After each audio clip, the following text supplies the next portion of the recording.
Hi. Thanks very much. A real pleasure to be here. I'm no stranger to these shores, particularly over the past few years, and it's always enlightening and always go back with ideas from a country that is one of Europe's leaders in alcohol policy. It's easy, I think, to lose sight of that. I was speaking to Sheila Gilheeney from Alcohol Action Ireland just before the meeting, and of course there are loads of things that you would like to be happening. There's still a lot of harm from alcohol around in Ireland. But the things that have been done, minimum unit price, structural separation, the labelling process that's currently testing out actually European attitudes and did that very successfully and is now at World Trade Organization. All these are very big things that Ireland have done. So please don't lose sight of that in the midst of the awareness of the levels of harm that we've heard about, that there's still been a lot of things done here. Politically, it's pretty easy to loosen regulation and it's difficult to tighten regulation. We've done some of that in Scotland and you've done some of that in Ireland. So that's, I think, not to be dismissed as a real achievement. Yeah, so when I was asked to speak at this event, really, which was about data, and I decided really to focus on the data that's really made a difference to the Scottish story, which I guess I've been involved in for somewhere between 15, 20 years. What I'm not going to go through is lots of the core data. A really excellent report from the Health Research Board here earlier this year that will tell you a lot about that. In Scotland, we actually landed pretty lucky in having a very full evaluation of minimum unit price, and all of that's on the Public Health Scotland website. So all of that's there, and I'm not going to go over all of that. So I'm going to kind of take you more down the kind of highways and byways of maybe some of the little things that that might not jump out as major events, but did make a difference to us. Really to build on the work that already has been done here and in Scotland. So in many ways the Scottish story started with this. This was the very start of 2006, that'll be 19 years ago in a couple of months' time. And this was the first print edition of the Lancet in that year. It came out whenever it was, 4th of January 2006. It was a paper from two researchers in London, Jim McCambridge, who's gone on to do a lot of work in this field, and Dave Leon. And they took publicly published mortality data from Scotland that gets published every year, and they just looked at the liver disease deaths and came up with this cliff face of Scotland in the green of the acceleration that had taken place in our liver deaths.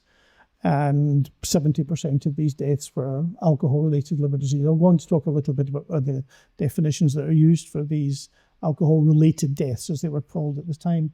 And this, a picture's worth a million words, and this really grabbed attention. This was the point at which policymakers kind of started phoning the clinicians and the charities and so on, rather than us phoning them saying, excuse me, could we see you? They said, please come up, we need to speak to you about this.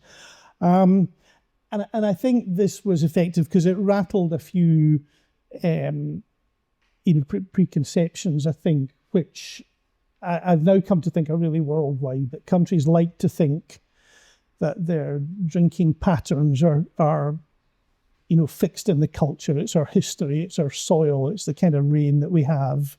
It's our agriculture, it's whatever. And that's the way countries and communities like to see their alcohol consumption. All these romantic notions are encouraged, and the Scots and Irish are no strangers to that kind of thing.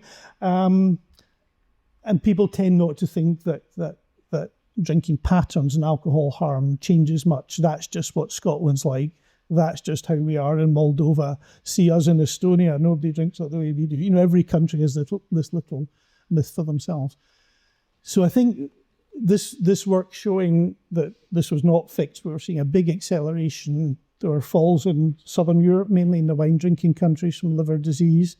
And the rise was predominantly amongst men. There's a lot of concern about kind of ladette culture and women's drinking round about that time, but men's deaths, as you can see, were accelerating faster than those of women. So this rattled a lot of preconceptions, and it really, I think, brought home to me that I think in the alcohol field, absolutes don't really affect things, but relative data does. So changes across time, I think, really influence the way people think. So I think if you ask people in Scotland how many, other 330 or 300 alcohol-specific deaths a week, they probably wouldn't know, and the answer is about 30.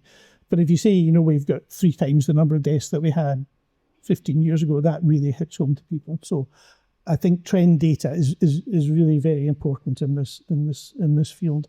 So this really was the start of it, and that came, as I say, from just the analysis of publicly published mortality data.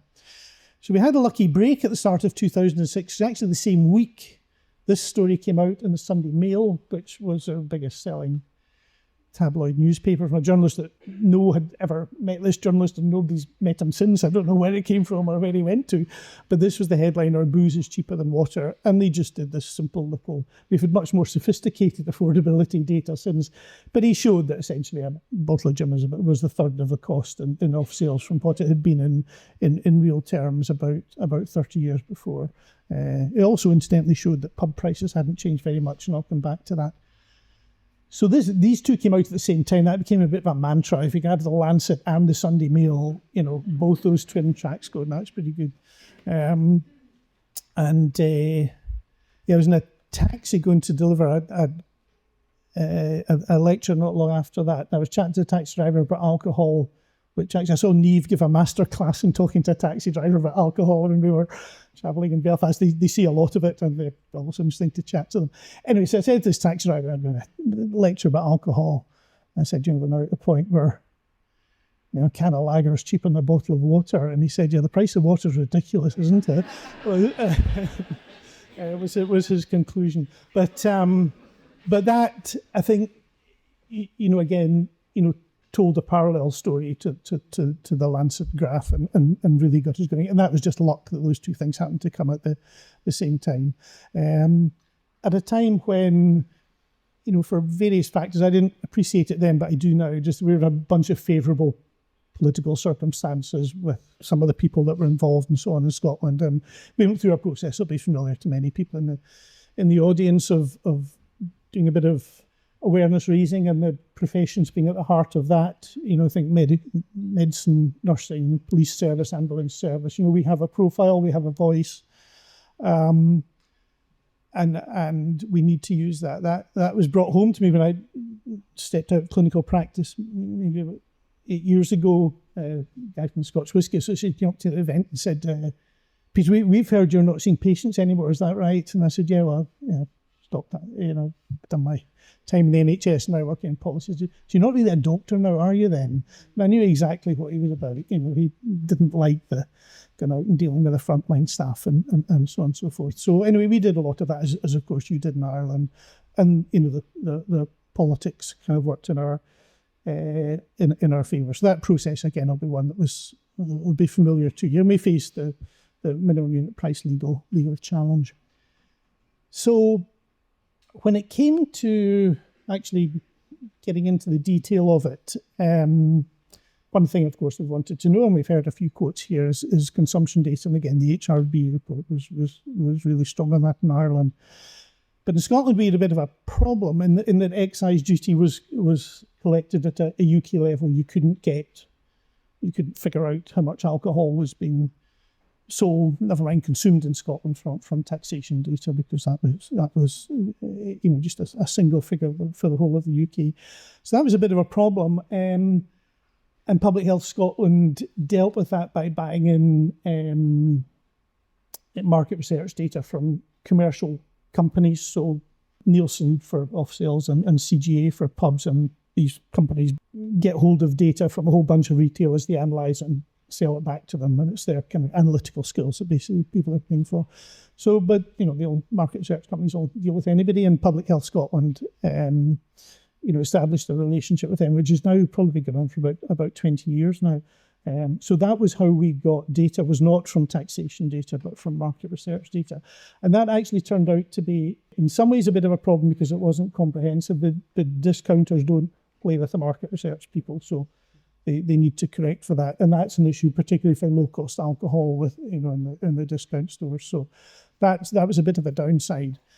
But the upside was that the data broke down within categories of spirits, within categories of beer, and that proved to be an advantage. I'll say a bit about that later. And the other thing, which I think is on this slide, is that the data was provided in price bands, so we knew roughly, what was being paid for each kind of category, each kind of brand, and I'll explain later why that was important. So what was a problem of us not having, if you like, official, easily accessible data for Scotland turned into a bit of an advantage for us. And what did that tell us? Right, let me just click this on. It told us that Scotland had become a home drinking country at quite a rapid rate, really, from the mid-90s. We had switched over to, prior to the pandemic, about 3/4 of our consumption was at home, and that, of course, accelerated during the pandemic.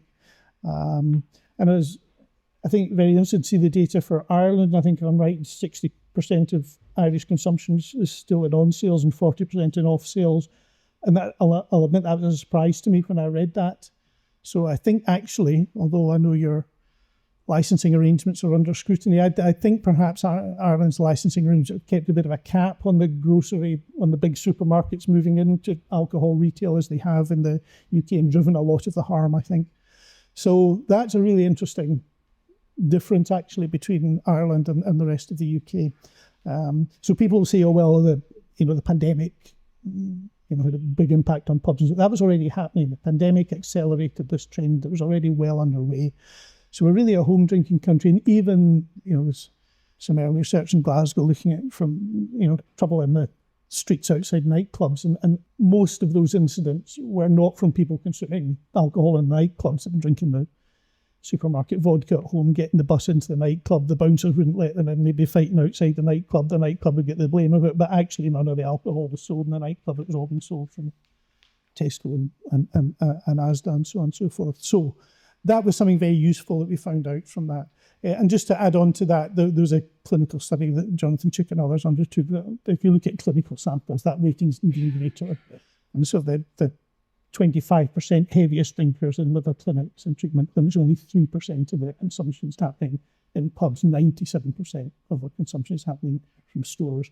So that, I think, was very useful, to have that data broken down. And just to reinforce the importance of sales, this is Scottish consumption in blue and English and Welsh in red. And you'll see that for the two bottom lines, which are pub drinking, there's really essentially no difference between between the countries. But the big gap was in off sales, and in 2011 that gap was about 20%. Excess Scottish consumption in off sales. Now that gap's narrowed; it's down to about 4% since we've got kind of decent policy in Scotland, and that's a very welcome thing. But we actually looked about, okay, what's that gap explained by? So we're taking off one stereotype here that Scots prefer cheap alcohol. That's probably not a particular surprise. And so the real price gap, so again, blue Scotland, red is England and Wales. So Scotland drank a little bit more in all price bands, but the real big difference was in these, cheapest price bands, the under, the under 45, under 50 pence. And that was the real, price. So you're looking to explain why is Scotland so much worse than England in our health measures. Then it was low-cost off-trade alcohol. And it wasn't just that, it was spirits. Okay, it wasn't beer, it wasn't wine. It was really just explained by the category of spirits. And again, maybe taking off another stereotype, no big surprise there that Scotland's a spirit-preferring country. Clicking that on. But it was vodka, it wasn't whiskey, it was vodka. Low-cost vodka was the explanation of the gap between Scotland and it wasn't whiskey. Actually, English whiskey consumption is pretty similar to that in Scotland. So this is very useful, and this was from the Nielsen market research data. We wouldn't have got this from excise duty. So that was, I think, a bit of a bonus. And I think it justified what those of us in clinical practice had felt, that we were hearing a lot about the low-cost ciders, which is because of a particularly UK arrangement with low tax, and the supermarket vodkas that were being sold in 1.5 litre bottles, and I'd be hearing about that from my patients all the time. So I think that was, a very important thing for us to be able to take to policymakers, that, this is, if we're going to start somewhere, we need to be looking at off sales, not pubs, and we need to be looking at the lowest cost spirits. And the other thing that we found out, and I don't know if I've got a pointer here, but if you look at the purple Banzer, the spirits, Scottish vodka consumption is higher than our whisky consumption. And actually that whisky includes Irish whisky and bourbon. So for all we hear about Scotch whisky and the lobbying in Scotland, in fact, it's not a big bit of the spirits market. It's vodka sales are about 80% higher than those of whisky in Scotland. Now, the industry never want to talk about that. Vodka, two bad words, vodka and supermarkets, they're the two words that you never hear them speaking about. And this, again, is very useful for us to debunk some of the lobbying that, Scotch whisky is central to our drinking, it's part of our tradition, blah, blah, blah. It just wasn't the case at all. It's low-cost vodka, really, that was driving so much. So that, I think, was very useful data for us to have, data broken down by category and broken down by price band.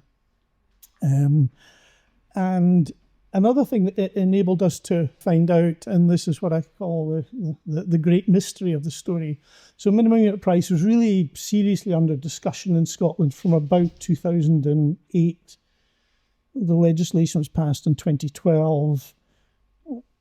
The court case was won, and the measure came in in May of 2018.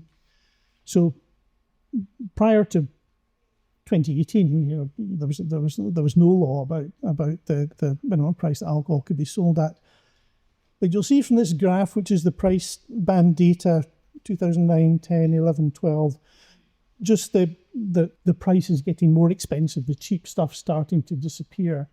And this really intrigues me. Why would this have happened? So as the debate got more and more serious, and I think as it became more and more obvious that something was going to happen, the response was to get rid of the very cheapest stuff. And we don't know why that was. We'll never know why that was. I've got a couple of theories I'm very happy to air with people about why that might have happened. But we saw falling mortality over that period. I do wonder whether the industry wanted to go into the court case with falling mortality so they could say this action was disproportionate. So did they get rid of the cheap stuff so that their numbers would look a bit better? And we'll never know. But I can make up that wee story, because unless somebody shows me the Diageo minutes, we'll never be able to disprove what I'm saying. But again, the price band data, I think, was really useful in just understanding some of these market shifts that I think were actually pretty important in how our harm came about. And interestingly, I was seeing some data that Colin Angus from Sheffield was presenting on the soft drinks industry levy, the sugar tax in the UK. And the same happened. The adjustment started actually before the measure came in. And so that... I think has been interesting and remains, let's say, somewhat mysterious bit of the story. So what did that consumption data enable us to do? It placed the focus on off sales, not on pubs, low-cost products. Minimum unit price, therefore, makes sense. It challenged the whisky myth, which is a very important thing for lobbying. But I think one of the big challenges internationally is that we have retailers who hold enormous amounts of data, much of it personalised by demographics and so on, and none of that gets used for public health benefit. I think it's fair to say that for all the evaluation in Scotland, and the industry was part of the steering group, they contributed no new data to that. Even on simple things, what do the sales look like across the border once minimum price comes in? They'll know fine. They could tell us in 10 minutes what the sales looked like in those stores on the border, but they didn't. So it's not an easy challenge, but I think we have to say that it's not good enough simply for the industry to say this is our data, go away. It's very important for public health purposes. Okay, so just to rattle on, these are diagnoses for alcohol-specific deaths. This was reviewed by the Office of National Statistics in the UK, and these are the diagnoses that came into that category. And so for deaths, they're dominated in Scotland by liver disease, by alcohol-related liver disease, with smaller numbers for these other categories. If you look at alcohol-related admissions, there's a bit of a flip around, and these are acute hospital admissions dominated by mental and behavioural disorders. So I think that's important that when we're looking at the demands in our hospital, A&E departments and so on, that is withdrawal, intoxication, these kind of diagnoses, and the mortality is dominated by liver disease. And again, this is from our annual reporting systems that come from Public Health Scotland and national records. And the annual publication of alcohol-specific deaths, I think, has been a very useful thing. It's a news story every year. This is how trends look in Scotland. It enables us to, talk about age groups, look at the over 65s there. It's kind of kick up in the last 5 years. So we get that data every year. Every year it's a news story. Every year we can talk to the press and get attention on that. And that, I think, has been very useful. And similarly, we see this narrowing between Scotland and England and Wales in our mortality, as we've seen in consumption. And again, it's the trend data. It's the year-on-year changes that I think capture attention and get to people. Having measures of deprivation has been very important. Our death certificates in Scotland include postcodes, and it's a bit of a sad admission, but if you know people's postcodes, you pretty much know their deprivation category. So we were able to very quickly find out that the big rise in alcohol mortality that Leon and Cambridge reported was driven by the deaths in the lowest income groups, in the most deprived categories. You'll see the top blue line here from the mid-90s onwards. And since we got strategy going a bit better in Scotland, including minimum unit price, we've been able to show that the groups who benefit most from that are the people on lowest incomes. And that has been, I think, again, very important. The accusation you're just a bunch of rich doctors and charity CEOs imposing minimum unit price on poor people, and it's all very well for you, it won't affect you, it'll affect them, blah, blah, blah. The health benefits are to those lowest income groups, and because we have the deprivation data, we've been able to show that and win a number of those political arguments. So there really is a value in these long, consistent data sets. The basic demographics are important. Remember that the mortality, alcohol-specific mortality, is liver disease, and the hospitalizations are mental and behavioural. And the value of capturing deprivation has been enormous, I think. So, last year we had one additional alcohol-specific death in Scotland. So this headline was true, that alcohol deaths were at a 15-year high. We'd gone from 1276 in 1 year to 1277 the following year. But, this will be a big news story every year, and it gives us a chance to go out and talk about alcohol harm, and I think that's been valuable. The other valuable thing that we have is a comparator with the rest of the countries of the UK. And no detriment or harm to my friends in Northern Ireland, but in 2019, Northern Ireland overtook Scotland as the part of the United Kingdom with the highest alcohol mortality. I never thought that would happen. If you look at the start of this graph, Scotland's sitting at 2-3 times the rate of any other part of the UK.